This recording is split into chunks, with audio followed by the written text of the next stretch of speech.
نحمدہ و نصلی علی رسولہ الکریم۔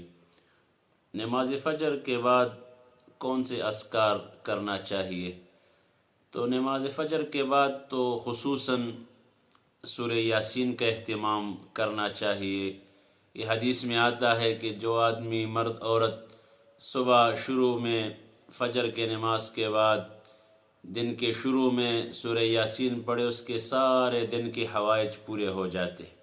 اور اس کے علاوہ اگر قرآن شریف کی تلاوت تہجد کے بعد نہیں کی، نماز فجر سے پہلے نہیں کی، تو نماز فجر کے بعد بھی کر لے۔